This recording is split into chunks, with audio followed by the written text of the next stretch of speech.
Inaabangan na umano ng mga Pilipino ang paliwanag ng kampo ni Vice President Sara Duterte hinggil sa pagkatao ng tanyag na pangalang Mary Grace Piatos. Ito'y sa sandaling umarangkada na ang presentation ng House Prosecution Panel sa Article 1 o ang aligasyon ng maling paggamit ng confidential funds sa impeachment trial ni Duterte. Sa pulong balitaan ngayong araw, sinabi ni Prosecutor Joel Chua na pagkakataon na ito ng Defense Panel para pabulaanan na fictitious o gawa-gawa ang mga pangalang Mary Grace Piatos, Milky Sequia, Kokoy Villamin at iba pa.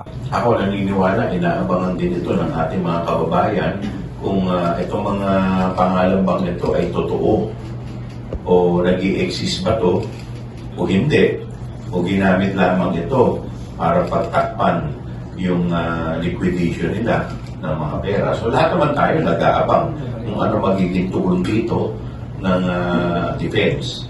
Kaya hindi lang po yung mga kababayan natin ang nag-aabang dito, maski kami rin po sa prosecution ay nag-aabang din. Binigyang diin din ni House Deputy Speaker Paulo Ortega V na daan-daang pangalan na ang isinangguni sa Philippine Statistics Authority, kaya ito na ang tamang panahon para dumepensa. Yan, literal, parang ano yan, yan ang merienda natin nun, yung mga pangalan na yan. Isa-isa nating kinuha sa Philippines, sa PSA.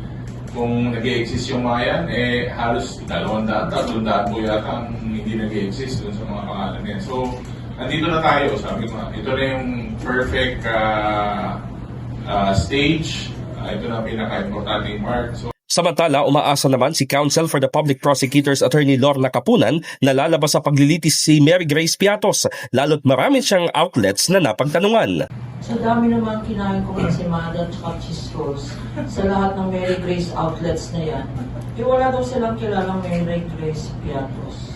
So, tignan natin. Baka biglang lumabas. Pero, tama na yung semada at cheese rolls. Tumataba na kami dito sa prosecution. But wala talaga siya sa mga restaurant na yan.